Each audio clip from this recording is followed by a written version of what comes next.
Buenos días, hoy martes 30 de agosto.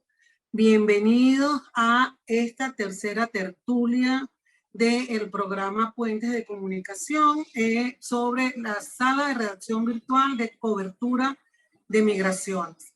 Esta ya es nuestra tercera tertulia, la titulamos Narrativas creativas en la cobertura de migraciones.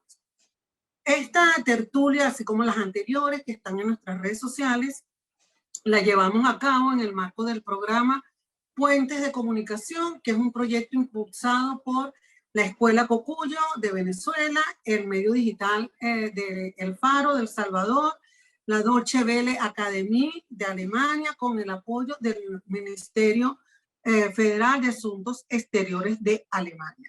Esta iniciativa de la sala de redacción virtual ha convocado a más de 60 periodistas de América Latina con varios editores, un proyecto muy innovador que nos tiene muy felices por todo lo que ha ido alcanzando. Nuestros invitados hoy son periodistas y académicos latinoamericanos desde España que tienen bastante experiencia en la exploración de las narrativas sobre cómo contar las migraciones.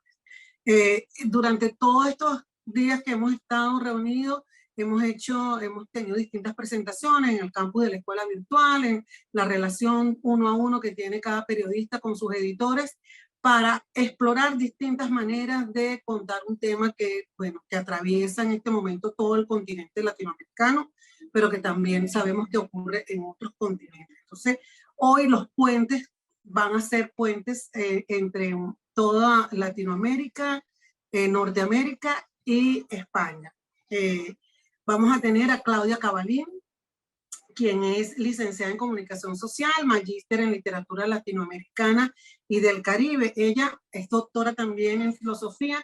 Por más de 20 años ha dictado cursos sobre escritura de Venezuela en el Departamento de Comunicación Social de la Universidad de los Andes. También en el Departamento de Lengua y Literatura de la Universidad Simón Bolívar, con el apoyo de Erasmus Mundo. Fue profesora invitada del Departamento de Filología de la Universidad de Salamanca. Actualmente ella es profesora del Departamento de Lengua y Literatura de la Universidad del Estado de Oklahoma en Estados Unidos. Ha publicado libros sobre crítica literaria, diversos ensayos teóricos sobre la literatura contemporánea y entrevistas a escritores de la literatura actual. Vamos a tener de España a Lucila Rodríguez Alarcón, directora de la organización Por Causa. Esta es una organización que para nosotros nos parece fundamental el trabajo que ha hecho, porque está especializado en investigar, documentar e innovar en todos los aspectos comunicacionales de la cobertura de las migraciones. Ella es ingeniera agrónoma y especialista en gestión de crisis. Inició su carrera profesional en Bruselas, dirigiendo una consultora de lobby. Trabajó como directora de Public Affairs para Weber Shandwick. Ha dirigido comunicación de Oxfam en España. Fue directora general de comunicación del Ayuntamiento de Madrid durante el mandato de Manuela Carmena. Es columnista de Diario Público.es y en la sesión de migraciones. Y es miembro del jurado de los European Press Prize, directora de los ensayos de nuevas narrativas migratorias y coautora de un tema del cual nos va a hablar hoy, que es narrativas del amor. Tenemos a Lisa López, colega venezolana, fundadora de Historias que Laten, un sitio web venezolano que se ha caracterizado por buscar formatos innovadores para que la crónica, un género que además Lisa ha estudiado, desarrollado, aplicado y enseñado, vaya mucho más allá de la palabra escrita. Ella es periodista, editora, profesora de periodismo de la Escuela de Comunicación Social de la Universidad Central de Venezuela. Tiene más de 25 años de experiencia como reportera, coordinadora editorial de distintos medios. En 2007 fundó la revista Marcapaso de crónica, que luego se transformó en el 2018 en esta plataforma digital Historias que Laten. Tiene una especialización en edición de revistas del Centro Profesional para Periodistas en París, de Sociología de América Latina, del Instituto de Estudios Latinoamericanos. Ha trabajado para distintos medios de comunicación y también ha recibido varios reconocimientos por proyectos periodísticos con organizaciones como IPI, la Fundación Gabo y ASFJ. Dirige el Diplomado en Nuevas Narrativas Multimedia de Historias que Laten en alianza con el Centro Internacional de Especialización Profesional de la Universidad Católica Andrés Bello en Venezuela. Tenemos también una persona de la casa, que es Gina Morel. Es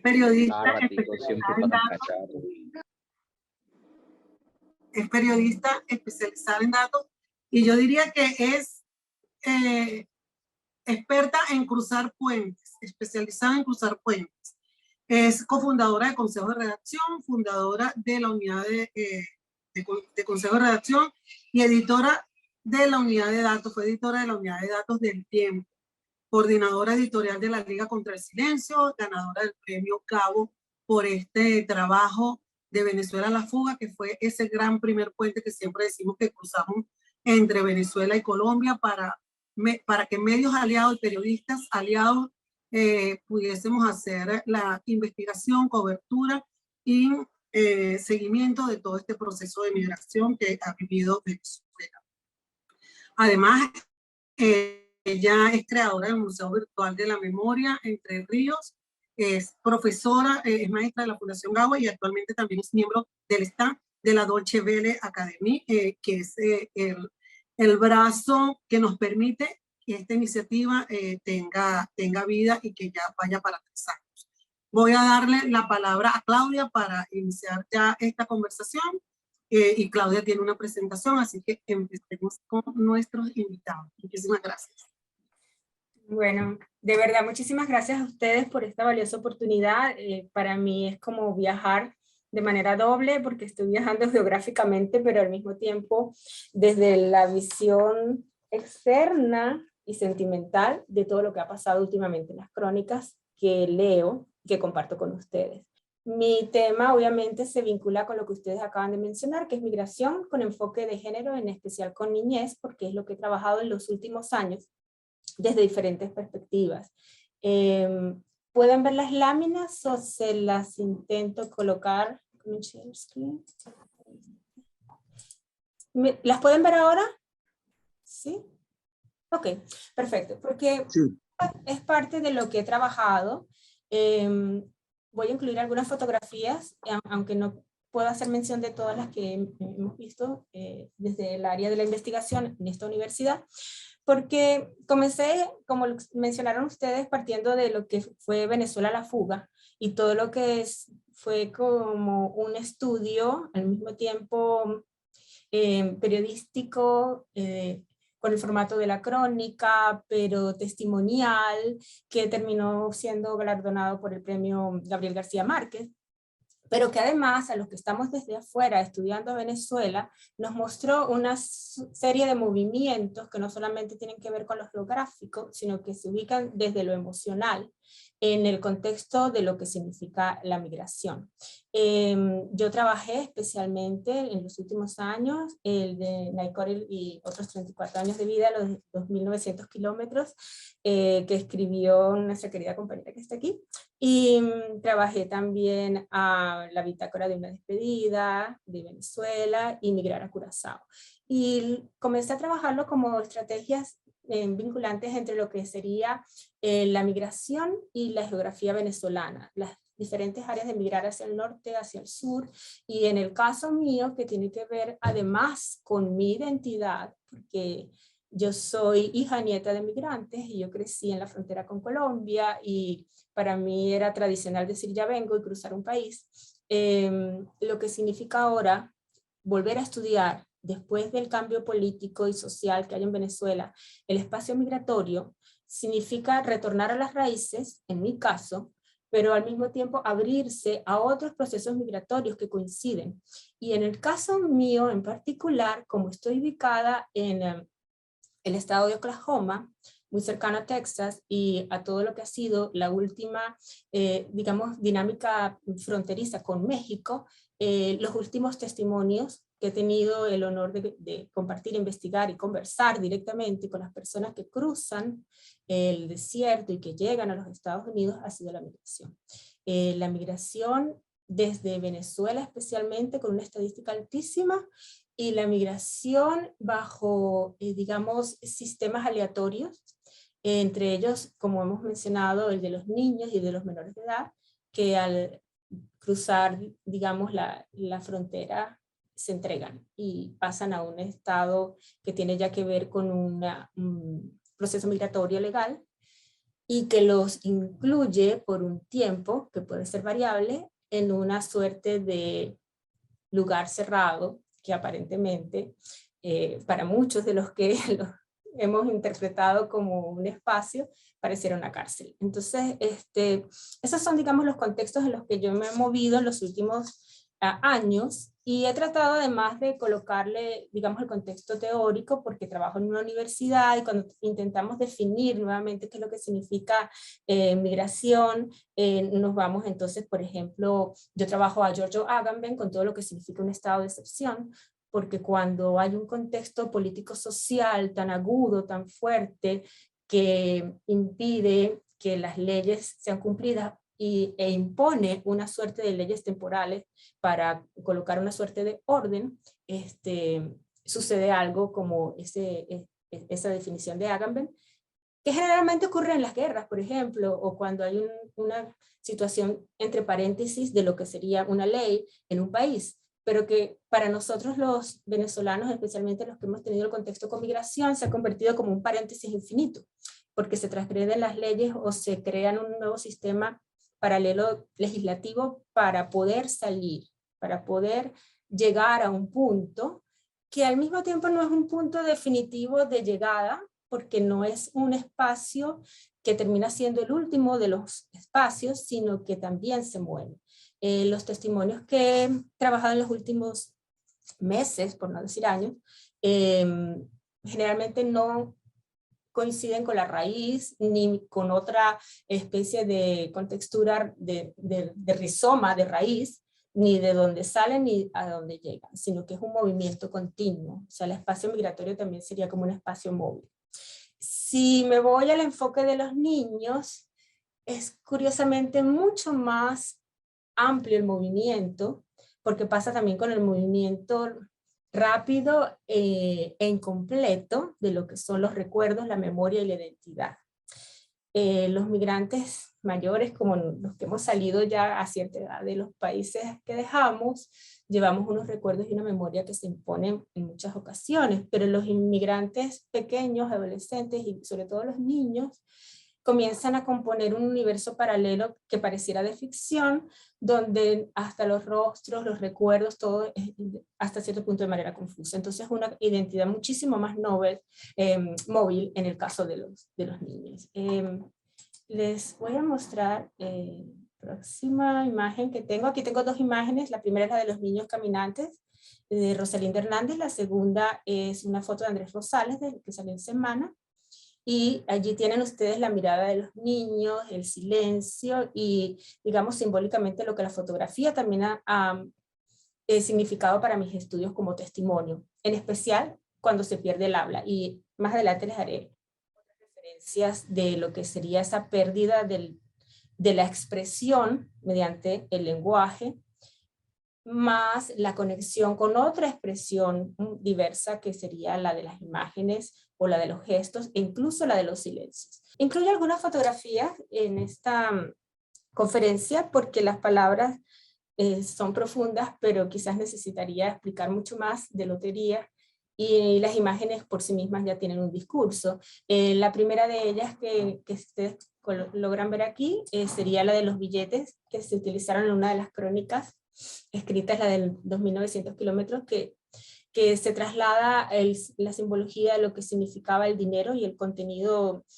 valioso de poseerlo, a lo que significa incluso hoy en día el juego del papel simbólico de lo que era el ingreso venezolano. Cuando estudiamos fotografía no solamente estudiamos ese juego novedoso que existe con la figura del valor del papel, sino en los contextos en donde se ubica ya, por ejemplo, en este momento tenemos aquí las cartas del juego, porque comienza a ser como, la migración también comienza a ser como un juego monetario, donde se tienen que pagar ciertas cosas para poder pasar a un próximo estatus. Entonces, todo lo que hemos trabajado desde aquí como una visión que se impone desde la pobreza hasta la llegada a un sitio donde se lucha también con las carencias económicas, pareciera también un juego de papel, pero en este caso el papel simbólico que sería la moneda.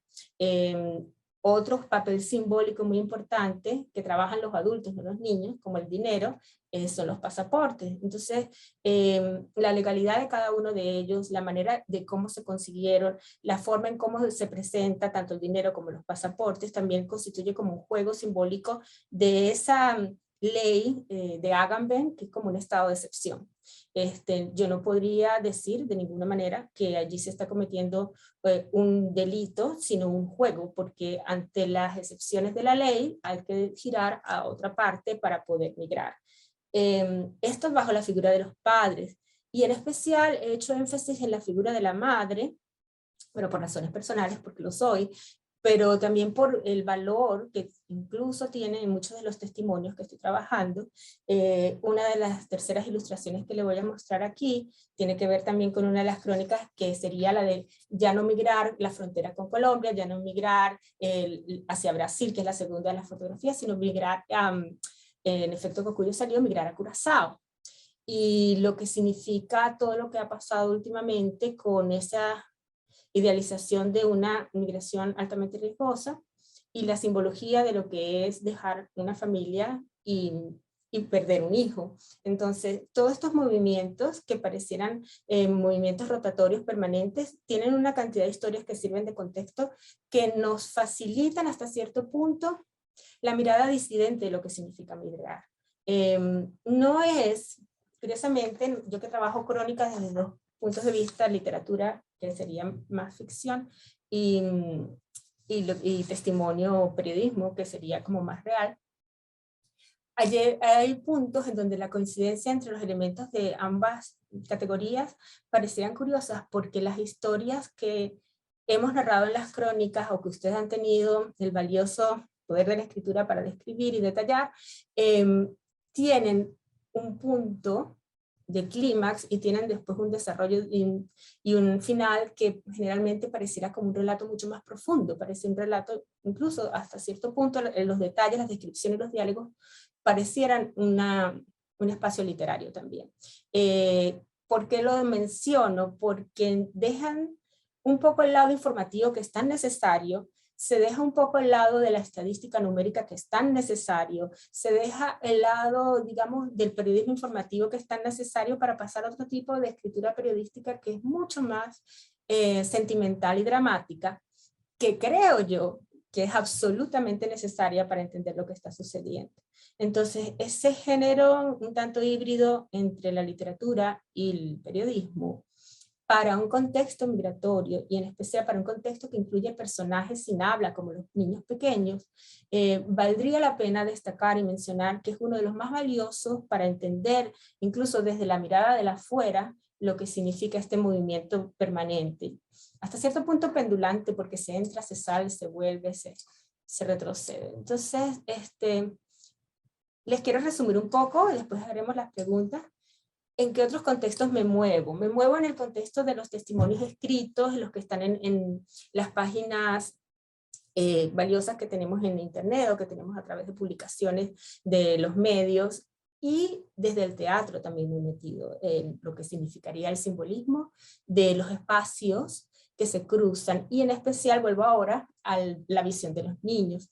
Hay una obra que estoy trabajando y que he trabajado desde hace un tiempo, porque la vi en persona, donde la escritora es la protagonista, que se llama Úrsula, y es una obra de teatro que tiene un solo personaje, que es una niña, y esa niña pasa por el sistema migratorio de frontera que tenemos aquí desde México a los Estados Unidos, donde los menores de edad permanecen en un espacio distinto al espacio donde están los mayores de edad, y aunque quisiéramos imaginar que ese espacio infantil puede parecer un parque o algo que tenga una ilusión para que los niños lo puedan mantener de la mejor forma, es lo más similar a esa fotografía que están viendo, que es unas rejas con una cárcel. Y la pérdida de identidad, que ya venía bien frágil porque son niños muy pequeños, que caminando se va desgastando hasta llegar al punto donde son sometidos, digamos, a este juicio legal, se convierte también en una ausencia de la familia y en una incompleta sensación de pertenencia, y en una característica curiosamente triste, que es cómo reaccionan los niños pequeños cuando están en estos espacios. Si algún día tienen la opción de poder ver esta obra, es una odisea de migrantes, pero en el punto más, digamos, triste y profundo, que es la mirada infantil. Si, por mencionarles solo un detalle, si hay algo que los niños comienzan a valorar, es cuando los dejan salir al jardín, como se hace con los presos también, que de vez en cuando tienen un horario de salida, y logran ver el cielo. Y es el único punto, digamos, compartido con lo que dejaron, que ellos logran reconocer con un valor profundo, porque quizás la mirada del cielo que vieron en sus países es la misma mirada, o de un águila que vuela, un ave que pasa, es la misma mirada que pueden retomar de una memoria que prácticamente ya está partida, porque se ha fragmentado en 1000 pedazos mientras se reconstruye todo lo que es una identidad frágil, inmóvil. Entonces, esta figura de la niña, que termina siendo rebelde, que termina sin saber qué idioma debe hablar, que termina compartiendo un colectivo con otros niños que todos han sido, dicen ellos, separados de los padres, que es la parte legal, pero el sistema, digamos, más interno es un sentimiento de abandono por los padres, no sabemos, no creemos, pero es el sentimiento abandono, se transforma en un nuevo orden de lo que sería la representación de una mirada infantil dentro del proceso migratorio. Entonces, he hecho mucha énfasis en los niños. Esta obra de teatro, si ven la imagen, les voy a resumir. Lo que quería compartir con ustedes básicamente era digamos, ese orden de lo que se pasa de los testimonios más profundos de las crónicas hacia las imágenes, y les haría mención a una imagen posterior que tiene que ver con 3 escritoras que trabajo, que también son periodistas. Entonces, no sé por qué, en este momento la computadora bloqueó mi imagen, pero la imagen siguiente tiene que ver con 3 escritoras que aunque no las veas la conocen, entonces no hay problema, se las voy a mencionar. Estoy trabajando a Elena Poniatowska, estoy trabajando a Luisa Valenzuela, le hice una entrevista hace poco, va a salir publicada, la pueden leer, y a Michelle Rocha Rodríguez, que también la entrevisté hace poco y también sale la entrevista publicada.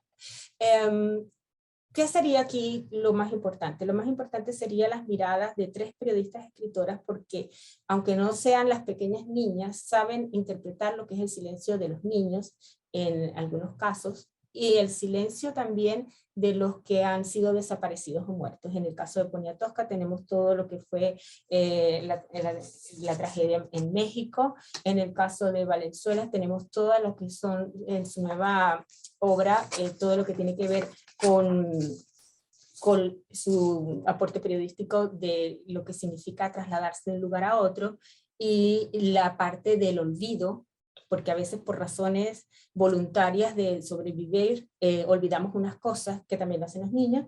Y en el caso de Michelle Roche, con la interpretación de lo que sería una nueva figura hasta cierto punto de horror, que se enfrenta a una relación de poder que serían los vampiros. Fíjense cómo es ir de la realidad más extrema y profunda, que sería como un testimonio, a la ficción más amplia, que sería hablar de Gómez en el contexto de los vampiros, pero es todo con la misma misión de interpretar lo que se sufre cuando hay una diferencia. Entonces, ese es el orden que estoy trabajando ahora. Y si logran ver la última, no sé si la están viendo o no, porque a mí me la bloqueó, es el último punto que quiero tratar y que sigo investigando, que es cine. Entonces me fui con el documental de Once Upon a Time en Venezuela, que tiene Anabel Rodríguez Ríos, y allí vuelvo a los niños.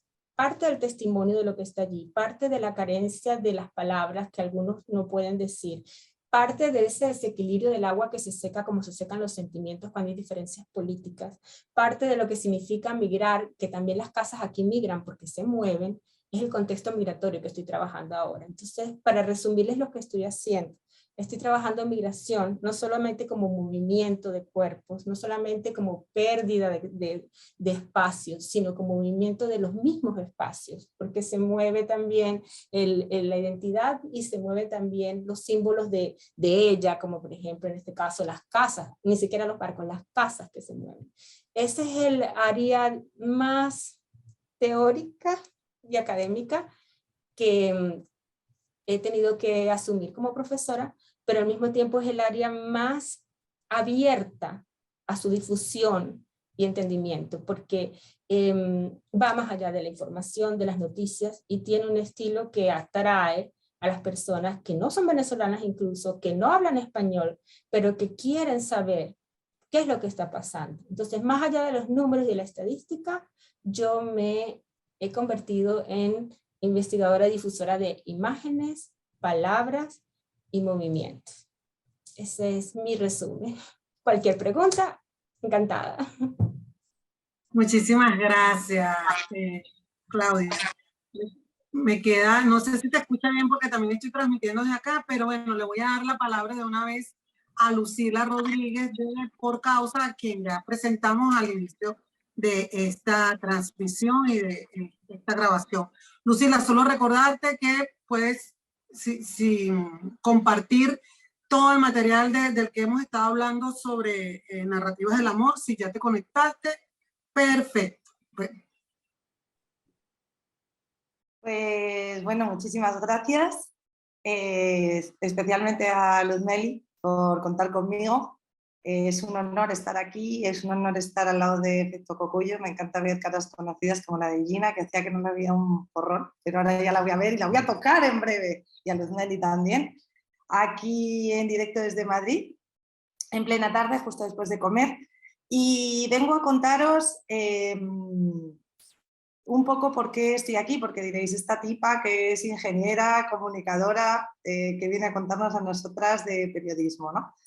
Pues nosotros creamos, a ver si soy, mi computadora va muy lenta también, no sé si pasó la... aquí. Este es un breve explicatorio de qué es Por Causa y por qué es interesante que estemos aquí. Voy a tener mucho cuidado con el tiempo porque sí que andamos justas. Por Causa se crea hace casi 10 años porque nos damos cuenta de que las audiencias se están desconectando de la información social. Da igual lo que cuentes, la gente no lo lee, no lo ve, no lo consume, salvo que sea muy dramático, y el nivel de dramatismo a veces es insuperable. Es decir, ¿qué puede haber ya más que un padre y una hija muertos en un río en la frontera de un país? O sea, ¿qué mayor drama ya podemos poner? Entonces, hay momentos en los que ya el drama es insuperable y por lo tanto nos encontramos en un punto en el que como la información social y la información especialmente en migraciones se ha transmitido como si fuese una excepcionalidad, no existe espacio. Empezamos a plantearnos cómo podíamos hacer para que esta información llegara a las audiencias. Y generamos esto que están viendo, que es una metodología que se llama la metodología de narrativa circular. Es lo que están viendo aquí en la pantalla. La narrativa circular consiste en generar, desde la narrativa existente, plantearse nuevos retos narrativos, que es muy parecido a lo que acaba de plantear Claudia, que es mirar las cosas desde otros ángulos. Y una vez que has mirado las cosas desde otros ángulos, generas tu propia información. Y una vez que tienes tu propia información, porque obviamente esa información no va a existir, estás mirando el mismo problema, las migraciones desde ángulos que nadie ha mirado anteriormente o no de una forma ordenada, ¿no? Ahora pongo ejemplos para que lo entendáis bien. Entonces, una vez que tienes esa información, nosotros lo que hemos hecho es atravesarla por otra metodología que hemos creado, que es la de nuevas narrativas.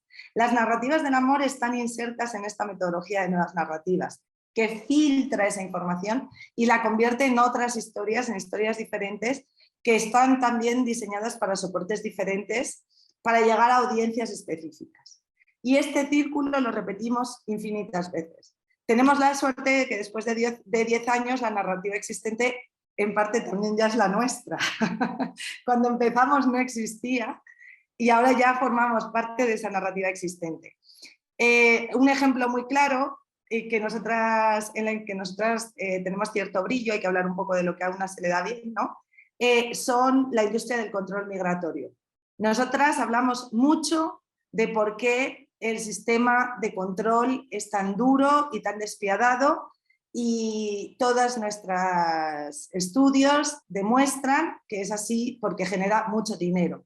Cerrar una frontera genera dinero, dinero para empresas privadas que en general se benefician de dinero público, porque son los países los que construyen las fronteras, los que securitizan, los que externalizan, como pasa en Estados Unidos con México o en España con Marruecos. Entonces, voy a ir muy rápido, lo siento, pero tenemos muy poquito tiempo, pero os quiero contar muchas cosas, así que voy a ir rapidísimo. Bien, teniendo esto en cuenta, necesitamos un poco entender cómo son las audiencias, qué les pasa. Porque yo he hablado de cómo nosotras hemos generado un sistema para trabajar en por causa, pero la cosa más importante es entender a quién estamos hablando. ¿Qué les pasa a nuestras audiencias? Entonces, esto que os enseño es un cronograma donde en la parte superior está todos los pasos de la revolución digital, que ha cambiado completamente nuestra forma de comunicar. Cada vez nos suena más lejano el inicio de Internet, pero todas las personas que estamos aquí hemos sufrido el cambio y los beneficios de la digitalización de la información, la liberación de la misma, pero la pluralidad que a veces la ha intoxicado, ¿no? En paralelo tenemos lo que ha sucedido con relación a las migraciones y sobre todo a la narrativa migratoria. Y mucha atención, porque el cambio narrativo en migraciones se origina desde nuestro punto de vista en el 11 de septiembre. El 11 de septiembre empieza una narrativa de la securitización en la que empezamos a hablar de los otros como agentes que van a meterse en nuestro país y nos van a atacar, sobre todo en Occidente, y luego esa narrativa se está repitiendo en todos los países. Antes era una narrativa específicamente occidental, ahora la podemos encontrar, por ejemplo, ahora que lo mencionábamos, en Colombia con relación a Venezuela o en países del cono sur con relación a Venezuela y en España, por ejemplo, con relación a países cercanos, por ejemplo, como Polonia o Rumanía, que son de la Unión Europea.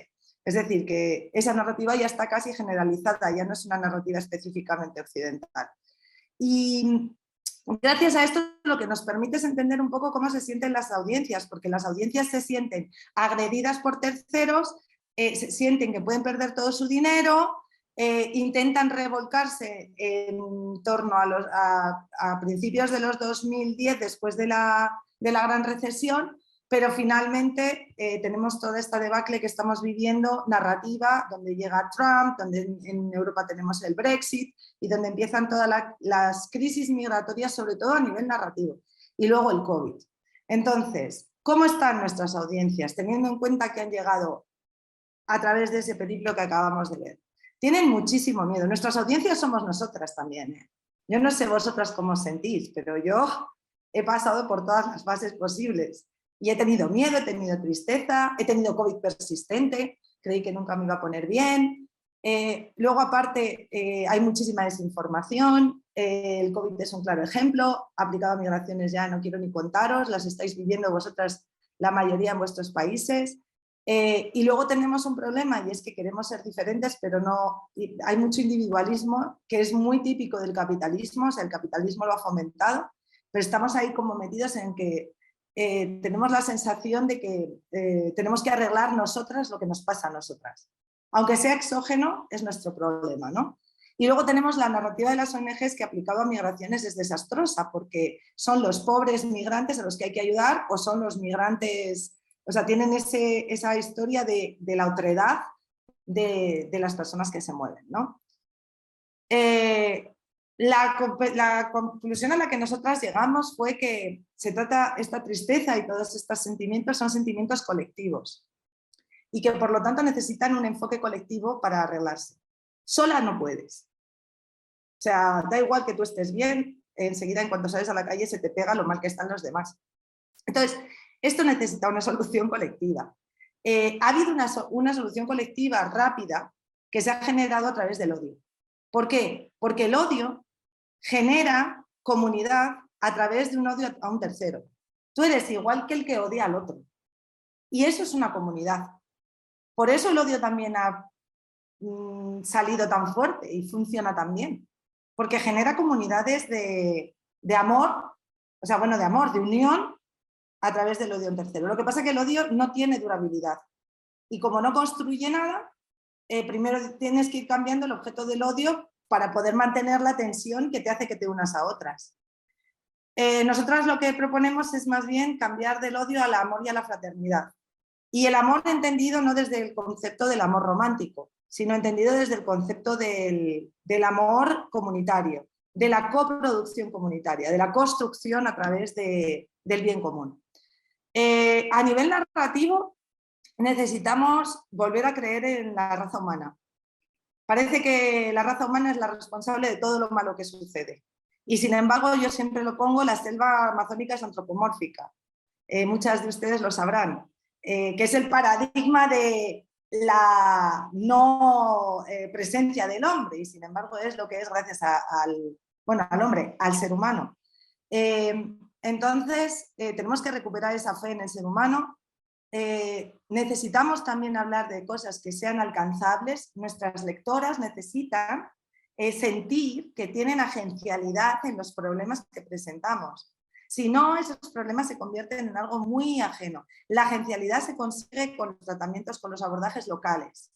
Y para eso yo recomiendo siempre combinar local con global. Las historias combinadas de local y global generan empatías, a través de paralelismos generan muchas empatías. Y finalmente necesitamos utopías. Todos son distopías. Todas las películas, es decir, tú te coges Netflix, HBO, Amazon, cualquier canal de YouTube, todos son distopías. Y esa distopía lo que ayuda es a mantener el miedo suficientemente leve como para que pensemos que podíamos ir peor. Pero es distópico. No hay un modelo que nos ilusione y nos inspire. Y eso hay que volver a traerlo a la narrativa. Siempre recomiendo esta maravillosa serie, que es la única serie no distópica que he encontrado en la televisión. Además es de diversidad completa, presenta el mundo en su totalidad y aborda todas las diversidades vitales que se pueden tener. Me encanta, me rechifla, os la recomiendo, por darle un poquito de color a esta presentación.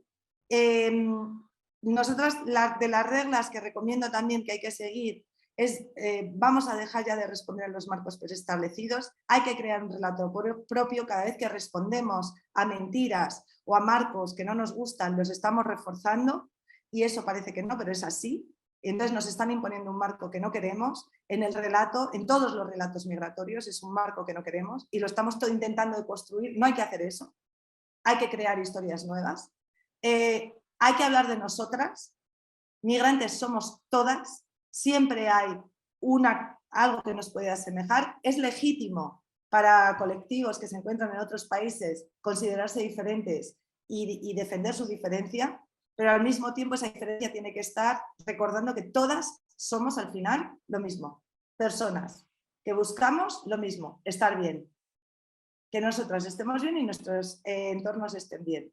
Y eso tiene que primar sobre la diferencia. Y finalmente usar mucho los sentidos y sentimientos en la narración y olvidar los datos.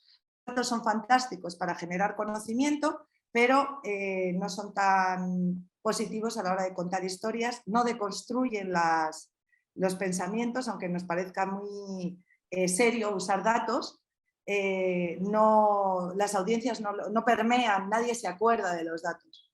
Es verdad que estamos muy acostumbradas a usar los datos de forma de marketing narrativo.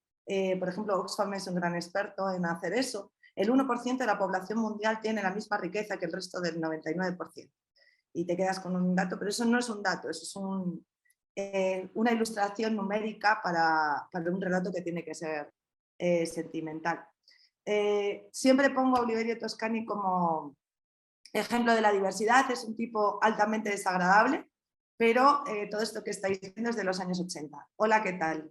yo me encantaría cualquiera de estas campañas que estuviese en nuestro espacio público. Y resulta que en Madrid ya tenemos una campaña muy parecida, no la tengo aquí por desgracia, pero tenemos una campaña muy parecida de Calvin Klein con modelos de todos los fenotipos y con unos aspectos súper diversos, muy parecida a la campaña esta de Adidas y de Benetton, que insisto son de los 80. Me gusta mucho siempre mencionar al Papa Francisco, no soy practicante, soy absolutamente, tengo un misticismo brutal, pero me encanta el Papa Francisco, no sé si vosotras lo compartís, y es que es verdad que la diversidad está de moda y él lo dice en su encíclica sobre la primera encíclica que sacó, que es brutal y la mencionamos un montón en nuestro ensayo de narrativas del amor. De nuevo insistir, amor fraterno y no romántico. El amor romántico nos ha destrozado a las mujeres, no se trata de eso, se trata del amor de la comunidad. Y creo que con esto, finalmente, y voy a la velocidad del rayo, ¡ay, casi me paso un minuto! Acabo ya, Luzmeli. La música y la risa son importantísimas y las estamos dejando de lado. Durante el COVID se penalizó muchísimo por el tema de unirse la música y los eventos colectivos. Son indispensables. Y ahora que hemos tenido en Europa a Sanna Miller, que no sé si habéis oído lo que ha sucedido, es la primera ministra de Finlandia, la que han pillado en un vídeo bailando y la han puesto como hoja de perejil, envidiosas todas que son. Yo llevo ya 2 semanas publicando mi columna sobre la importancia de la música y del baile. Eso también son formas de narrativas. El bien que ha podido hacer Calle 13, los flash mobs de Chile sobre las mujeres, todo eso son formas de contar historias que tenemos que tener presentes.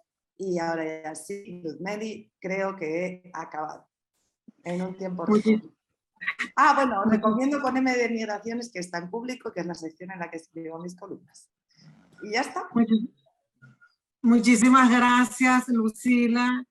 Terminaste con la música y con la alegría y pues nosotros siempre decimos que somos militantes de la alegría, pero eso da para otra sesión. Le doy la bienvenida entonces a Lisa López. Bueno, bienvenida Lisa, para que cuentes cómo es todo y lo que han hecho ustedes también.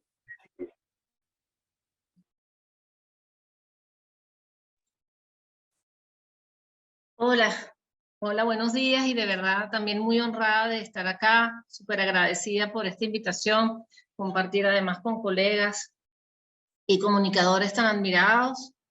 Hoy, bueno, traje una presentación para contarles un poco cómo narrar la migración con mirada de cronista y en esta introducción,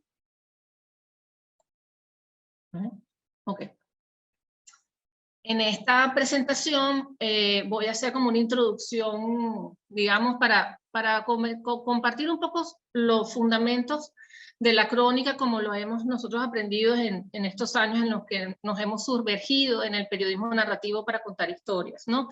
Algunos apuntes que hemos recopilado a lo largo de varios encuentros con nuestros maestros cronistas para contarles un poco cómo entrenar esa mirada, para contar historias de la migración, cuáles son esos insumos que necesitamos para buscar contarlos de una manera distinta, para innovar en esa narrativa, los recursos cinematográficos que pueden servirnos justamente para volver a pasar esa película que nosotros como cronistas pues pudimos observar al hacer el trabajo de campo, y ponerle algunos ejemplos sobre esa fusión poderosa del periodismo narrativo, el periodismo investigativo y la cobertura de migraciones. En esos encuentros con los maestros cronistas pudimos tomar algunos apuntes sobre cómo ven ellos, cómo definen ellos la crónica. Para el argentino Martín Caparrós, la crónica es encontrar extrañeza en lo que se da por sentado. Él hace mucho énfasis en esa mirada de ojos de marcianos, como la describe la argentina Leila Guerriero al enfrentarse a la historia que estamos cubriendo. Es entrar por la cocina, no por la puerta principal, dice la mexicana Marcela Turati. Y esta fue una imagen que a mí me quedó marcada. El cronista es como un entomólogo, se agacha a 4 patas para observar las hormigas mientras otros pasan corriendo. Y como la describe el mexicano Juan Villoro, es híbrida, mestiza, es como un ornitorrinco, pero de la prosa. Y el maestro Gabriel García Márquez la describió como un cuento, que es verdad. Y esto es un extracto de un ensayo que siempre comento porque me parece que resumen súper bien lo que busca un cronista, ¿no?, al contar historias. Dice Leila Guerriero: la ficción latinoamericana hace estas cosas, imposta modos, lenguas, busca metáforas, empieza por el final, termina por el principio, se enreda para después desenredarse, se hace la tierna, la procaz, la estoica, se escribe en presente perfecto, en castellano antiguo, en primera persona, se hace la poética, la minimalista, la muy seria, la barroca, duda, prueba, a veces se equivoca, pero existe prueba.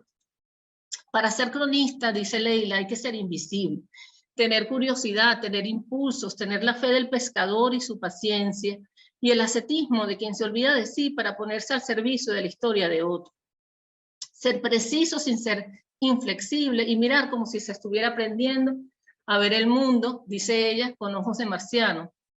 Atravesar un campo infinito de correcciones, buscar palabras donde parece que ya no las hubiera. Llegar después de días a un texto vivo, sin ripios, sin tics, sin autoplagios, que dude, que diga lo que tiene que decir, que cuente el cuento, que sea inolvidable. Un texto que deje en quien lo lea el rastro que dejan también el miedo o el amor, una enfermedad o una catástrofe. Atrévanse, llamen a eso un oficio menor, atrévanse. Leila hizo este texto para responder una crítica de alguien que decía que ser cronista era un oficio menor. También de un ensayo sobre la crónica que escribió el argentino Martín Caparrós, les traje este pensamiento. Así escribieron América los primeros, narraciones que partían de lo que esperaban encontrar y chocaban con lo que se encontraban. Lo mismo que nos sucede cada vez que vamos a un lugar, a una historia, a tratar de contarnos. Ese choque, esa extrañeza, sigue siendo la base de una crónica. El cronista mira, piensa, conecta para encontrar en lo común lo que merece ser contado y trata de descubrir a su vez en ese hecho lo común, lo que puede sintetizar el mundo, la pequeña historia que puede contar tantas, la gota que es el prisma de otras tantas. La magia de una buena crónica consiste en conseguir que un lector se interese en una cuestión que en principio no le interesa en lo más mínimo. Entonces, bueno, aquí quería también compartirles algunos tips de cómo innovar en la narrativa y cuáles son esos insumos que nos ayudan a entrenar esa mirada de cronista. Súper clave, los detalles. Estar pendiente de esos detalles porque son esos detalles los que van a marcar la diferencia, sobre todo en ese primer enganche, en esos primeros segundos, en esas primeras líneas de nuestra historia. En la reportería, mantener los 5 o 6 sentidos alertas, observar, sentir, oler, palpar, degustar con ojos de marciano, como dice Leila. Fijarse en aquellos elementos que describen a los personajes y lugares donde estamos nosotros, que son protagonistas de nuestra historia. Los gestos, tono de voz, estatura, color de piel, de cabello, si ese lugar es un espacio amplio, estrecho, cuáles son esos sonidos que nos llaman la atención, también los silencios, objetos cotidianos, objetos llamativos y las escenas que ilustren el foco de la historia, y aquí nos vamos a detener más adelante en el tema de las escenas. Sobre las historias de la infancia migrante y la de sus familias, que ha sido el ángulo que hemos investigado en Historias que Laten para contar una línea de investigación sobre el impacto de la migración forzada en la infancia venezolana. Nosotros en la reportería lo que primero hacemos es identificar cuáles son esos derechos vulnerados y buscar los datos que reflejan la dimensión del problema. Como bien decía Lucía, el dato solo pues no dice mucho, es algo que la gente se lo olvida rápidamente, pero a partir de esos datos entendemos la dimensión del problema para luego buscar casos que puedan representar ese ángulo, ese foco que vamos a contar y las aristas de ese problema. Hablamos primero con los familiares, luego con los niños. Es muy importante dejar siempre claro cuál es el propósito de nuestro trabajo y dónde lo vamos a difundir. Que ellos sepan que esa información, que esos testimonios, los vamos a usar para contar una historia que luego otros van a tener acceso a eso a través de medios o redes sociales. Que sea una conversación más que una entrevista. Y tratar cada caso desde respeto, sé que eso seguramente habrán hablado muchísimo en esta formación, con sensibilidad y con mucha empatía. Escuchar con atención, escuchar, sentarse a escuchar. Y luego que tengo esa información, pues me detengo a pensar de qué maneras distintas puedo contar yo esta historia. La innovación, y eso es algo que repetimos y también lo hemos debatido, discutido mucho en las formaciones y en los debates sobre innovación, no solo está en buscarse un formato súper tecnológico, novedoso, para contar la historia. También podemos innovar simplemente cambiando el orden de las piezas en un texto, por ejemplo. Cambiar la estructura. Podemos ser muy creativos si, por ejemplo, empezamos por el final o por el clímax de la historia, con una descripción de un detalle, con una escena o con un diálogo sorprendente. Eso ya marca una diferencia y eso ya es justamente innovar en la narrativa. Porque lo que buscamos es pasar la película de nuevo, que la gente pueda tener acceso a eso que nosotros pudimos observar mediante una reconstrucción cinematográfica. Y aquí la escena es como la estrella de la crónica, es uno de los recursos más efectivos que tenemos justamente para recrear eso que nosotros pudimos observar en nuestra reportería, en nuestro encuentro con los personajes, en nuestras visitas a los lugares. ¿Qué es una escena? Son unidades de acción donde ocurren cosas, ¿no? No es una anécdota, no es algo que alguien me contó, es la recreación de una acción, es decir, de algo que sucedió, que yo lo recreo mediante la narración para volver a pasar la película, reconstruirlo a través de los testimonios bien logrados si yo no pude estar en el lugar, pero para ello necesito el mayor nivel de detalle para poder justamente recrear eso que yo no pude observar. Pero las escenas generalmente son reconstrucciones de acciones, de algo que pasó. ¿Qué puede haber en una escena? Un diálogo, acciones relacionadas con los personajes que interactúan, descripción de los lugares, imágenes.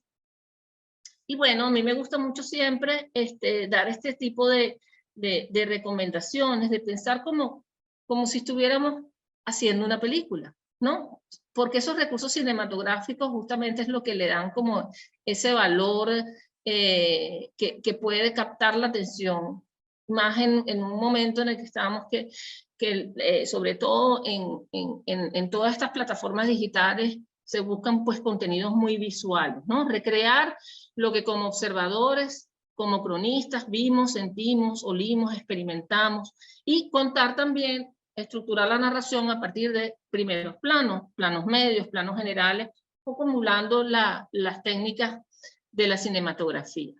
Porque lo que buscamos en estas narrativas más creativas es más bien mostrar, más que decirlo, más que llenar esas narraciones de adjetivos, lo que queremos es describir una acción y tratar de usar, y eso es un ejercicio que solemos hacer en los talleres de crónica, la menor cantidad de adjetivos posibles, porque eso te obliga a describir lo que estás observando o lo que tú observaste de una manera más detallada, ¿no? Sin decir lo obvio. Al reunir los insumos, entonces, bueno, allí sí podemos pensar en qué formatos podemos contar la historia. Tan simple como un texto, si tenemos fotos para acompañarlos mejor, pero si de pronto pudimos recopilar algún audio que sea de buena calidad, podríamos armar una audiogalería, o quizás si pudimos tomar videos, podríamos nosotros editar un video, contar una historia sonora, si podemos trabajar en la edición un paisaje sonoro determinado, si contamos con esos recursos. La ilustración también es un recurso valiosísimo, ahorita vamos a ver varios ejemplos, para de pronto hacer un video ilustrado. ¿Qué piezas para redes puedo yo desarrollar para que ese trabajo pueda tener mayor alcance para distintas audiencias? Y, ¿por qué no?, combinar varios formatos si es que tengo suficientes insumos para desarrollar una especial. Y como bien lo decían Lucía, digamos, en las presentaciones que hemos escuchado hoy, el trabajo colaborativo y en alianza potencia la creatividad. No podemos hacerlo solas, eso es totalmente cierto. Y bueno, aquí les traigo algunos ejemplos de historias que hemos desarrollado justamente con miradas de cronistas, con trabajos colaborativos. Además, algunos están aquí presentes escuchándonos hoy, entre Historias que Laten y otros medios y con otros colegas de la región. Uno de ellos ha sido este trabajo que hemos venido desarrollando en los últimos 3 años, que llamamos Hijos Migrantes. Se ha convertido además en una línea de investigación transnacional.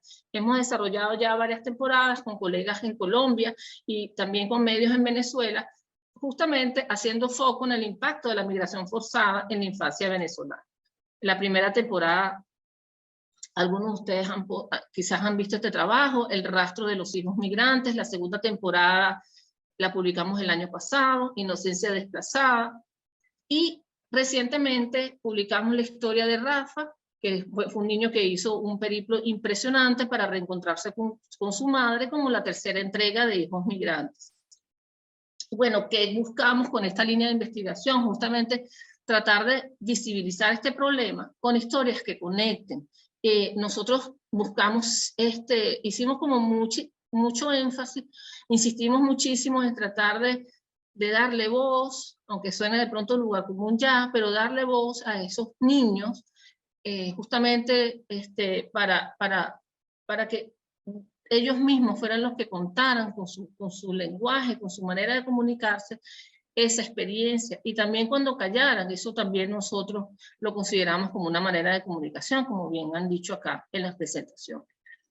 Y en esa investigación, que también hemos aplicado técnicas de investigación justamente para tratar de demostrar un problema que se ha querido pues invisibilizar, uno de los hallazgos importantes que tuvimos en esa primera entrega, en esa primera temporada, fue bueno, este dato impresionante de más de 2 millones de niñas, sumando los niños que ya habían migrado fuera de Venezuela, pero también los que se quedan en Venezuela, que por su condición de vulnerabilidad y potencial de migratorio también son considerados como migrantes por las agencias internacionales. Y a partir de estos datos, entonces decidimos contar la historia, y aquí pongo este ejemplo, una historia de una familia que se fracturó a partir de este fenómeno migratorio, y junto con, bueno, a la admirada y súper querida colega Gina, que además fue editora de estas temporadas de Hijos Migrantes, pudimos contar esta historia a 4 manos, ella en Colombia, nosotros acá en Venezuela, para poder justamente hacer como un ejercicio epistolar, pero a través de notas de voz. Porque al hacer la reportería nos encontramos que los padres que habían viajado ya a Colombia, estaban allá, que habían dejado sus 4 niños con la abuela en un barrio en Caracas, no tenían manera de comunicarse porque no tenían teléfono inteligente. Entonces nosotros en esa reportería, después que los ubicamos, decidimos entonces servir como de mensajeros para que ellos pudieran escuchar sus voces y contarse cómo estaban o preguntar cómo estaban. Y bueno, esos audios, esas notas de voz, que parecía pues un recurso que en nuestra reportería es algo como muy común, decidimos incorporarlos a la narración justamente para que se pudieran escuchar, que los que accedieran a la historia los pudieran escuchar, pero también ellos se pudieran escuchar. Y aquí les pongo un extracto de ese audio. Hola hijos, ¿cómo están? ¿Cómo se me portan? Espero que bien, que le estén haciendo caso a la abuelita, al abuelo. Oye, los extraño un montón y no saben cuánto los amo. Espero que estén bien. Cuando puedan me responden y para hablar, porque no he podido hablar bien con ustedes porque no he tenido cómo, para que sepan y tengan eso presente, que no es porque yo no quiera, sino porque no he podido cómo. Entonces los amo mucho. Les hicimos llegar ese audio cuando pudimos encontrarnos con los niños que estaban con la abuela, y les pedimos que entonces le mandaran un mensaje a su mamá. Te quiero, estamos dibujando unos pescaditos, No fuimos hoy para el colegio. No fuimos para el colegio porque Mi abuelita amaneció mala de la columna. mi abuela amaneció mala de la columna. Mañana, si Dios quiere, sí va. Mañana sí. Hola, Mamá, canción, dulciendo un abujo, amo y atero. Me trata bien, me va bien. Y le hago caso más o menos a mi abuela, más o menos. Ay, chao. La maestra sí me trata bien. ¿Tú te Pone portas bastante bien? tarea en el pizarrón. La hago toda. Me voy a portar bien. Chao, mamá. Te quiero, te amo y te adoro. Bendición. Papá, te quiero. Bendición, mamá, te amo, te adoro. Te bendiga. Amén. Cuando viene, dile. Cuando viene. Dígale lo que tú quieras. Cuando viene. Se está portando mal, la abuelita me pega. Mi abuela me pega. Un besito. La familia rota.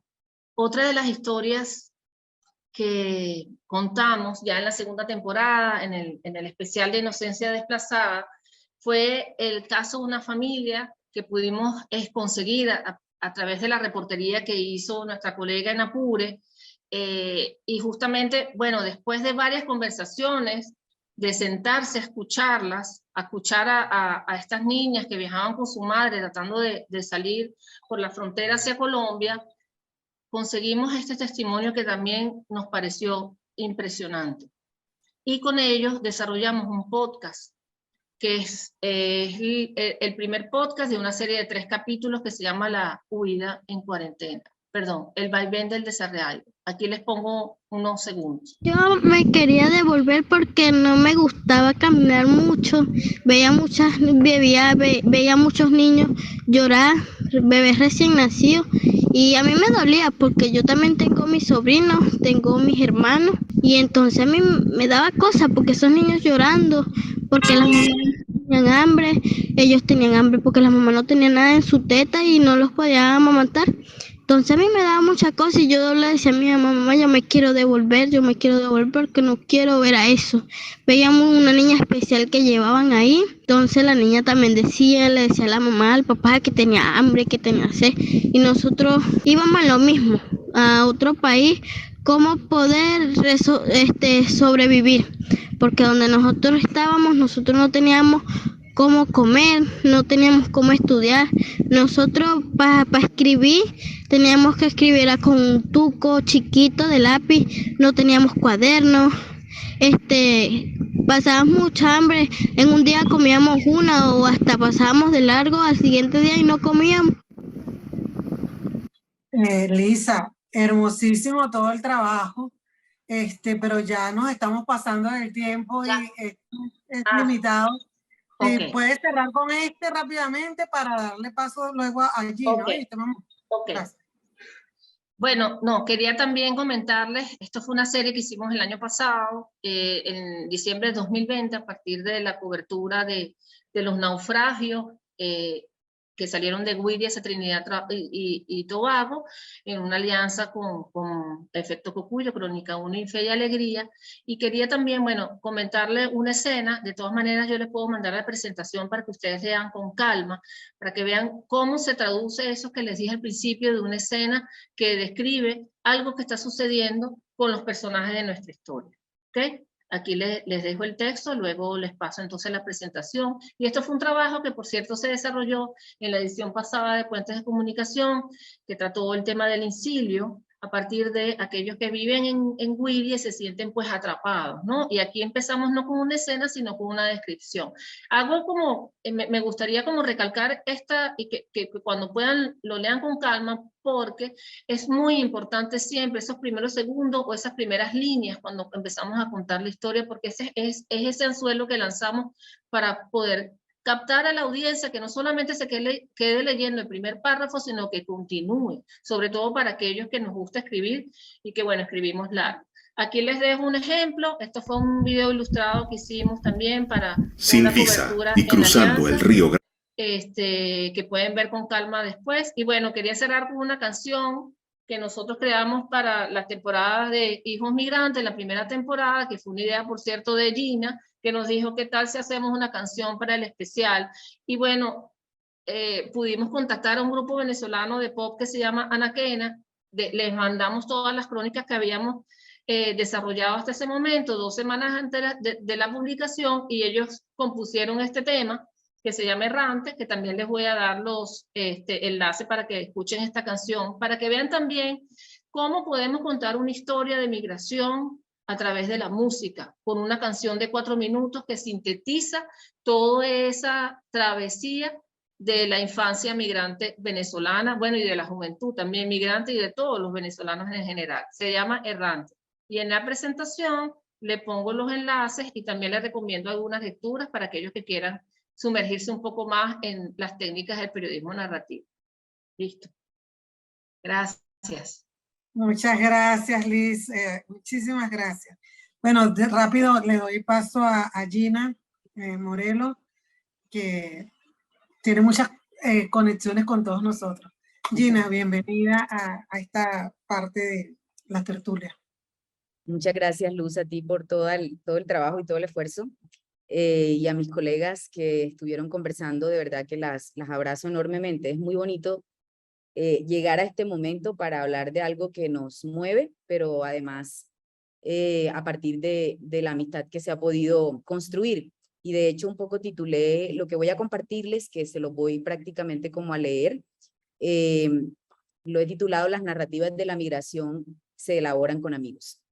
Y esta reflexión la construí a partir del 2018, cuando creo que tuve la oportunidad más increíble de hacer el proyecto Venezuela a la fuga, pero más que hacer el proyecto, lo que ocurrió en mí es que definitivamente muchos de los conceptos que hasta ese momento venía desarrollando en la unidad de periodismo de datos del diario El Tiempo y en otros medios, adquirieron una dimensión absolutamente maravillosa que me permitió explorar muchísimo más las subjetividades que hasta ese momento me permitían el ejercicio periodístico. Entonces tengo que decir que hubo un escenario de deconstrucción en mí, en lo que consideraba el ejercicio, y me encanta que pase. Hoy soy una defensora de lo que considero la construcción híbrida, no solo del conocimiento, sino del periodismo, de la mano de la academia, de la mano de las organizaciones como Por Causa, y por supuesto con la guía de las fuentes. En ese sentido, quiero arrancar con una frase que a mí me parece muy bella, que es la creatividad en realidad llega de la forma más sencilla e inesperada, cuando no se acepta más de una hipótesis, cuando no se repite una cosa hasta el aburrimiento o cuando no se está cerrado a la novedad.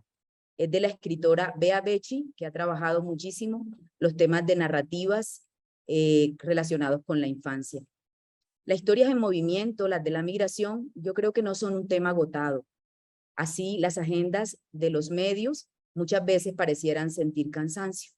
Son historias que creo exigen toda nuestra capacidad de asombro para descubrir en ellas siempre lo nuevo. Y una vez que lo descubrimos, apelamos a la narración, que es la forma en que conservamos y transmitimos toda nuestra historia para que no sea olvidada. Narrar, sin duda, hace parte de nuestra evolución como seres humanos. A mí me gusta revisar muchísimo la literatura, la mitología, para hablar de las narrativas migrantes, o por lo menos eso comencé a hacer desde el 2018, cuando me vi acompañada con otros a explorar esta gran temática. Y en ese momento me encontré con cosas maravillosas como Jano, el dios romano, que simboliza el comienzo, la transición, el paso a algo mejor que lo que se deja atrás. Y yo creo que hay muchos Janos que cuentan un nuevo comienzo como migrante, como exiliado, como refugiado. La historia de él no termina en la tragedia de dejarlo todo. Luego Jano se instala y yo creo que eso nos permite conocer la migración como oportunidad. También me gusta lo que me encontré dentro de la literatura, la historia de Plutarco y la condena impuesta por Roma, exiliarlo. Entonces se escribió, todos nosotros somos en este mundo emigrantes, exiliados y extranjeros. Yo creo que leer de ahí es beber para construir y para crear. La profesora Luz Marina Rivas, compiladora del libro Otra Tierra, Otro Mar, profesora venezolana que está en nuestro país, acá en Colombia, se pregunta en el prólogo de ese texto cómo acceder a la dimensión humana de la historia, que es hoy presente y que mañana será memoria en más de un país. Yo quiero contribuir a responder semejante pregunta, permitiéndome sugerir una suerte de decálogo para hacer narrativas creativas de la migración. Y quisiera como enumerarles 10 reflexiones. La primera de ellas, te invito a reconocer el espacio migratorio como uno geográfico, lingüístico y cultural. No hay fronteras. Por el contrario, hay un espacio enorme que cubrir. Segundo, se erigen historias también en el no lugar. Ese espacio donde los seres humanos permanecen anónimos, donde no hay un proceso de apropiación. Por ejemplo, cuando habitamos un territorio con otro idioma y decidimos deliberadamente no aprenderlo, porque no queremos olvidar lo nuestro y porque queremos sentirnos en un espacio seguro. Tercero, al contar la migración, sugiero jugar con el lenguaje en sus múltiples dimensiones para reconocer o comunicar. Y eso implica los lenguajes de los otros. Como lo decía la profesora Claudia, los lenguajes de los niños, de las niñas, de los adolescentes, de los jóvenes, de los adultos, de los dejados atrás, los insiliados, como lo llama Efecto Cocuyo, los que caminan y los que se van. Cuarto, las crónicas de la migración son literatura en dispersión. Hay una poética que se mueve entre categorías como el exilio, el destierro, el desplazamiento. Muy seguramente podemos seguirlas nutriendo con muchísimas más cosas que suceden alrededor de un tema tan enorme, tan grande y tan lleno de protagonistas. Quinto, las naciones que ven partir a sus hijos son patrias heridas. A ellas hay que contarlas como personajes. Y yo creo que podría hacerse desde la literatura bajo presión, como llama a la crónica el escritor Juan Villoro, alguien que mencionó ahorita Lisa. Sexto, contar historias con números desde el periodismo de datos implica revestir cada uno de ellos de la humanidad necesaria para hacer comprensible su dimensión. No se trata de olvidar los datos, se trata de darles rostro, se trata de hacerlos valerosos y valiosos en cada contexto. Séptimo, la diáspora de la arepa, como Luzmeli Reyes y la gente de Cocuyo llamaron al fenómeno migratorio en 2018 cuando nos propusimos investigarlo para Venezuela la fuga. Para mí es resistencia más allá de las fronteras amadas y es una posibilidad enorme de siempre volver a estas historias. Octavo, al contar historias sobre la migración, explora la narrativa del movimiento.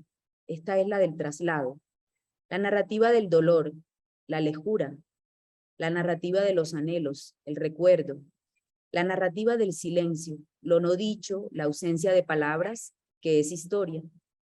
Yo creo que el silencio como dispositivo es una apuesta interpretativa más allá de la negatividad. Es algo que he venido construyendo y trabajando fuerte en algo que mencionaron cuando me presentaron, que es un museo virtual de la memoria, entreriosmuseo.co, que está dedicado justamente a eso, a contar historias que fueron elaboradas desde el silencio. Explora la narrativa de la memoria, las huellas de los otros, las que están en esas memorias subterráneas y en las que emergen. Me gusta pensar en la narrativa de la impermanencia. Nada permanece igual a sí mismo y todo puede cambiarse. Y cierro con la narrativa de la oportunidad, la que muchas veces abren los países receptores, con todas las dificultades que estos puedan tener, con todos los cercos que puedan poner, pero con las posibilidades que se empiezan a construir. Yo creo que el periodismo ha venido contándolo. A veces somos bastante rudos en las críticas contra el periodismo y en los últimos años yo he creído y sigo creyendo en la construcción de una agenda muchísimo más plural sobre estas narrativas. Noveno, escoge el género periodístico como quieres contar la historia. Elige el vestido que le quieres poner. Esto es el formato. y decide la plataforma por donde quieres que circule la historia. Esa conexión tan importante con las audiencias de las que ahorita hablaba Lucila, y que nos hace interpelarnos fuertemente sobre a quién le hablamos y por qué le hablamos. 10, hoy día las historias viven en mundos narrativos híbridos. Las mezclas son posibles y son geniales. Lo multiplataforma, lo transmedia, el periodismo performático, el teatro que mostraba la profesora Claudia. Los diarios de campo, de viaje, las cartas son herramientas en las que se cultiva el silencio del migrante. Yo sinceramente lo que creo es que tenemos que atrevernos a construir hibridez y a colaborar entre todos para hacerlo de mejor forma.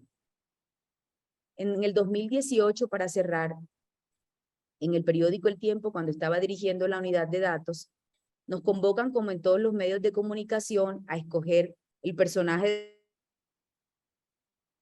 del año para hacer el resumen que hacemos siempre sobre todo lo que ocurrió en el año. Y en una esforzada, enorme y clara defensa de personificar la migración, varios periodistas nos enfrentamos a una discusión editorial que ganamos. Como producto de ello, el personaje en el 2018 del diario El Tiempo, en ese gran resumen, fue la migración. Y construimos una historia escuchando la voz de la profesora Luz Marina Rivas que mencioné anteriormente. Esa crónica comenzaba así. El 27 de marzo de 2015, Luz Marina Rivas y su esposo Carlos Pacheco estuvieron a punto de regalarle a la nostalgia un nuevo capítulo en sus vidas como migrantes. Se iban a reencontrar con los sonidos de la obra Expatria, de la pianista venezolana Gabriela Montero, en el Teatro Colón de Bogotá. Sin embargo, un ataque al corazón del crítico literario, minutos antes del evento, le ganó a la cita con el recital que no alcanzó a devolverlos en sus recuerdos al país que dejaron. El gran duelo no ha pasado, Gina. El duelo país y la viudez viven conmigo en Bogotá, me dijo Luz Marina, doctora en letras colombo-venezolana, que tiene su alma dividida entre los dos países, así como su biblioteca en su apartamento, que huele a orquídeas. Allí hay libros de Colombia y hay libros de Venezuela. Y hoy ahí tiene libros de la migración del mundo, porque ha hecho de este tema uno para narrar hasta sus últimos días. Muchas gracias. Muchísimas gracias. Gracias, Gina, gracias, Lisa, gracias, Lucila y Claudia. Yo voy a dejar una pregunta y me voy a tener que retirar. Y hay unos anuncios que también hay que hacer luego de que se termine toda la grabación para todos los participantes, así que les pido que por favor permanezcan acá. Voy a dejar una pregunta que se ha repetido, pero también en los comentarios, y es algo que han tocado todas nuestras tertulianas, y es cómo combinar el tema de los datos con las narraciones. Decía uno de los muchachos que preguntó, que le hace una pregunta a Claudia, dice, ¿qué recursos has encontrado en tu trabajo o de los otros para lograr que los datos duros dialoguen armónicamente con el relato más literario de la crónica? Como vimos que todos tocaron esto, yo creo que les voy a dejar esa pregunta para que cada uno responda. Quisiera que empezara Lucila porque tiene que irse ahorita a las 1:30 y luego cada una de ustedes, pero ya la moderadora va a pasar a ser mi querida Laura Uy. Así que muchísimas gracias por estar acá, muchísimas gracias a todos los participantes. Lucila. Gracias. Hasta luego, Luz Nelly. Bueno, lo primero, fantásticas las presentaciones. La de Claudia me parece fantástica, ya la mencioné. Compañeras, sois muy grandes. Gina, me encanta escucharte de nuevo. Liza, me encanta escucharte. Qué fortuna estar aquí. Combinar datos con historias. Yo sigo insistiendo. Los datos vienen un poco de ese rollo que tenemos que viene de los think tanks de los años 50, donde creemos que por tener un dato tenemos la verdad. Que las explicaciones científicas nos van a permitir poseer la verdad. Y no es así. Y por desgracia en estos tiempos hemos tenido que sufrir todo lo que es la desinformación para darnos cuenta, ¿no? Yo soy una persona que vengo del ámbito científico. Estoy harta de repetir a los equipos de periodistas y cuando narran historias que dejen de mirar los puñeteros datos que no los tienen contextualizados. ¿Qué más me da cuánta gente se muera en el estrecho si no sé si son más o menos que el año anterior? No sé si son poblaciones de un solo sitio o de varios sitios. No sé si hay hombres o mujeres. No me cuenta ninguna historia. Que me digan que se mueren 3, que se mueren 100, que se mueren 1000. Una persona ya es demasiado. A partir de ahí, ¿qué es ese dato? ¿Qué significa? Entonces, al final creo que lo importante es ser capaz de expresar esos datos en formatos de historias que tengan sentido y que a la persona que lo lea le permitan situarse en ese dato. ¿Vale? Y eso es un esfuerzo. La nueva narración, lo han contado todas las compañeras, la nueva narración implica romperse la cabeza, implica salirse del marco de la seguridad, implica mirar diversos formatos, implica coger la historia desde todos los ángulos posibles para convertirla en algo que sea consumible. Por desgracia, en un momento en el que hay una sobrecarga de producción de contenidos y que las personas vamos rapidísimo. Entonces, los retos ahora ya son múltiples. Siempre lo fueron, pero ahora cada vez más. Y insisto, el dato no es relevante. Lo que es importante es lo que ese dato quiere decir. Al final, entonces, ¿para qué usarlo? Esta es mi opinión, quizás un poco fuerte, pero la llevo a rajatabla. Gracias por haberme acogido y yo me voy a tener que ir en un ratín, siento no poder escuchar todas las respuestas. Me gustaría que la respuesta la complementara Gina, que es una gran defensora de los datos. Hola. Pues bueno, yo creo que realmente estamos en la misma orilla. Es que el asunto de los datos es definitivamente no presentarlos solos en sí mismos. Nos enseñan siempre que el periodismo es una acción que se contextualiza, que no se individualiza en su unidad. Y yo creo que de alguna forma cuando empezamos en los ejercicios de incorporar los datos en los trabajos periodísticos, sobre todo de investigación, al principio, cuando todavía estamos disputándonos en la importancia de decir que fueron 1000 o fueron 500 o fueron 10.000, estamos todavía corriendo sobre la dimensión de grandeza de ese número y no sobre la historia que ese número realmente encierra. Yo creo que retomando lo que todas han mencionado, de lo que se trata para hacer unas buenas narrativas es de contar la historia, es de escoger una vida para contar un número. Y yo creo que de eso se trata. De lo contrario, estaríamos perdiéndonos en el bosque de los datos y un poco en la asepsia de la investigación incluso científica, sin llegar a un punto específico y concreto que es el que nos conecte con esas realidades y el que permita que las audiencias puedan entender y comprender. Al final, eso es lo que queremos, que los datos sean comprendidos, pero no van a ser comprendidos si los presentamos solo como una tabla escueta. Van a ser entendidos cuando una vida se permite contar la dimensión de esa información. Lisa o Claudia, ¿cómo ustedes incorporan los datos en un género que es tan literario como la crónica o la poesía? Ok, yo voy a aprovechar y poner un ejemplo para que entiendan un poco lo que estamos explicando sobre el tema de los datos. ¿Cómo lo hemos resuelto nosotros, volviendo a la línea de investigación de hijos migrantes? Es importante contextualizar para entender la dimensión del problema, y en ese contexto necesariamente hay que hacer referencias, hay que buscar referencias, antecedentes y también datos, cifras, estadísticas. Acá nosotros pusimos esos datos en una visualización que están viendo en pantalla, en el que hacemos además un reportaje de análisis sobre ese contexto y colocamos las cifras que para ese momento se estaban manejando sobre el impacto de esta migración. ¿Okay? Esta es una manera de hacerlo.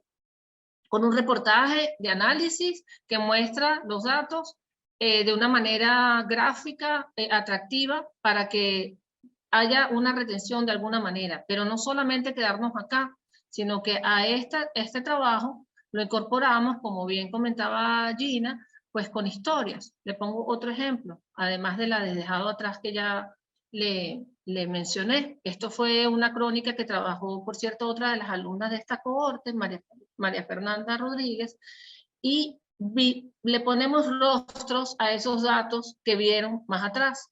Y en la narración tratamos de que no interrumpa demasiado el relato, pero también incorporamos cifras, datos y análisis a lo largo de la narración. Es decir, eso es un trabajo que requiere de práctica, de músculo, de ensayo, de error, pero en algún momento se puede lograr, cuando estamos haciendo periodismo narrativo, trabajando una crónica, incorporar cifras, incorporar datos, referencias, incluso citas de expertos, y llega un momento en que uno lo logra sin que eso cause ruido o que interrumpa pues, el relato de la historia que estamos trabajando. Es una manera de hacerlo, se puede hacer aquí en un texto escrito, también se puede hacer en un video ilustrado o en un podcast.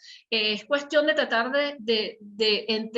a partir de las historias, de los casos específicos que estamos mostrando para visibilizar esa dimensión, pues contextualizar y que no sea lo principal, sino que se le acompaña el dato como para mostrar la dimensión del problema.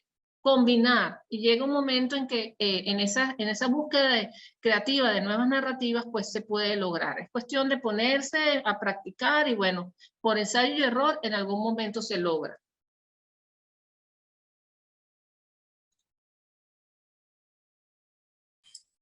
Sí, bueno, ahí tengo yo dos puntos profundos desde el área de lo personal, pero también dos puntos valiosos del área de lo que es la lectura colectiva del proceso migratorio. Creo que los datos son absolutamente necesarios. Creo que el incremento de los números que últimamente es tan dinámico y hasta cierto punto que nunca se detiene, como no se detiene tampoco los pasos de los caminantes, es un contexto del cual podríamos partir. O es un contexto con el que también podríamos cerrar una experiencia. Y para hacerles breve lo que me acaba de ocurrir, hay experiencias que son internas y son personales. Cuando Gina mencionó y leyó lo que escribió mi querida amiga Luz Marina Rivas, yo podría comenzar contándoles que justo yo ya había migrado para Salamanca y estaba trabajando allá, estaba en una ciudad preciosa. Y me había ido a caminar por primera vez en un tren, tomé el tren para ir a Madrid. Y quizás como migrante estaba mirando cosas hermosas y cuando llega un mensaje que el profesor que trabajó conmigo en la editorial Equinoccio, donde trabajábamos escritura, literatura, y que había salido antes que yo a Colombia, ya no estaba con nosotros. Entonces, por primera vez mi testimonio sería que en la ciudad más bella yo caminaba llorando. Y yo puedo partir de allí. Y cuando parto de algo tan intenso y personal, puedo llegar después al final de lo que escribo, al número de personas que estaban a mi lado y que no han pasado lo que yo pasé, más el número de personas que quizás en este momento están en una ciudad hermosa, pero están llorando por los que dejaron y por los que nunca volverán a ver. Entonces, hay como un quiebre entre lo que sería la estadística, los números, y lo que sería el sentimiento compartido. Les hablé de mi caso, pero esa tristeza no creo que solamente pasó en mi situación, ha pasado en la de muchos. Entonces, hasta los sentimientos podrían ser compartidos como los datos. Si buscamos un juego de equilibrio entre una referencia tan directa y numérica con otra tan profunda y privada, creo que podríamos llegar incluso más lejos y de manera más profunda a lo que significa migrar. No sé, no me pude detener con mi caso porque realmente me acaba de conmover, pero hay muchos que son de manera similar los casos profundos vinculados con números y con sentimientos. Muchísimas gracias, Claudia. Muchísimas gracias. Lo siento mucho, pero qué bello es que te dejen ese sentimiento de acompañamiento, aunque la persona ya no esté con nosotros. Algunas otras preguntas. Joandrin les pregunta, ¿cuáles son los mayores temores que ustedes notan en los niños cuando se les quiere entrevistar? Y consejos para abordarlos, por favor. ¿Sigo yo? ¿La mamá? Sí. Sí, confieso que uso mi experiencia materna porque esa no la aprendí en ninguna parte, digamos, desde el punto del contexto universitario, pero la llevo en la sangre. Creo que en el contexto en el que yo me inicié, que curiosamente coincidió con el de la pandemia, con el de las máscaras que tenían que usar mientras caminaban, con el de las distancias que en teoría tenían que ser aplicadas pero nunca fueron, había como un silencio ya incluido en lo que sería la representación de los migrantes más pequeños, porque eran obligados a callar, eran obligados a usar una máscara, eran obligados a seguir los pasos aunque no supieran nunca dónde iban. Ese silencio en las crónicas que yo estudié, logré que se equilibrara de alguna manera con las fotografías y con las imágenes. Entonces hay una gestualidad allí, hay una curiosidad infantil, porque siempre hay una interna que nunca se quiebra, pero al mismo tiempo hay un temor a lo desconocido que se balancea constantemente a través de la dinámica de los pasos con cada uno de los niños. Ya casos más específicos, por ejemplo, los que cruzaron la frontera solos, sin padres, los que dormían en edificios en las noches, que eran edificios abandonados, los que fueron tristemente víctimas de abuso. Ya casos más duros, aunque haya silencio, el contexto cultural, social, de derechos humanos y obviamente político es mucho más fuerte. Entonces, yo partí de los silencios y sigo incluso pensando que aunque podamos entrevistar a un niño, aunque alguien quiera hablar como esos videos tan lindos que vimos hoy, mandando saludos y diciendo muchas cosas y repitiendo lo que dice el papá o el abuelo para la mamá, esos mensajes tienen otro contexto que también vale la pena estudiar. Porque un niño es una manera de ver el mundo, es una infancia abierta en cuanto al contexto de vincularlo todo con todo, los juegos con lo real, por ejemplo, pero limitada porque no comprenden el porqué. Entonces, es uno de los testimonios más valiosos que yo consigo, porque tiene como diferentes puntos de vista y cada uno de ellos podría ayudarnos a ver qué es lo que significa realmente migrar. Muchísimas gracias. Lisa y Gina, y por favor, estoy viendo que hay una gente que se está yendo. Si tienen la posibilidad, quédense porque tenemos unos avisos importantísimos apenas terminemos estas respuestas. Si quiere, Bueno. yo le cedo a Lisa, que venía hablando sobre el tema de la niñez ahorita. Adelante. Ok. A partir de la experiencia que hemos tenido cubriendo pues esta infancia migrante, creo que la primera recomendación que pudiéramos hacer es que además lo comenté en la presentación, es sentarse a escucharlos, conversar con ellos, que no abordarlos como desde esa técnica formal del periodista con un cuestionario. Simplemente sentarse a conversar con ellos, también apelando, pues, aquellas que somos madres, apelamos a nuestra experiencia, pues, de la maternidad, y aquellos que no, pues, apelar a la humanidad, pues, simplemente, ¿no? A cómo ustedes se desenvuelven cuando conversan con alguien que están conociendo por primera vez. No le caen a preguntas, no le caen un interrogatorio, simplemente se sientan, le preguntan cómo están, qué está jugando, si es el caso de un niño pequeño que está jugando, cómo le va, y allí va fluyendo una conversación. A partir de esa conversación es que nosotros hemos podido recoger esos testimonios, ¿no?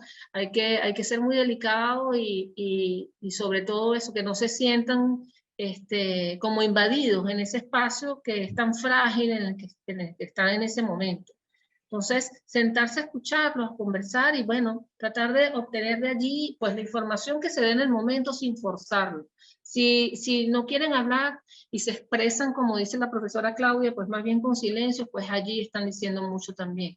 Entonces queda queda de nuestra parte pues interpretar esos silencios, tratando de entender qué es lo que está pasando, pero no adivinando, sino de pronto conversando con alguien que esté en el entorno, con algún familiar o con algún acompañante, y eso nos puede dar como algunas pistas para poder hacer esa interpretación, pero básicamente pues ser pues como nos desenvolvemos nosotros a relacionarnos con otras personas, pero un poco más empáticos y delicados, porque se tratan de niños que están muy vulnerables y temerosos y con mucho miedo de hablar, o a lo mejor hablan con mucho desparpajo sin saber lo que está diciendo, pero entonces también hay que tener cuidado en cómo nosotros manejamos esa información ya a la hora de editar ese material.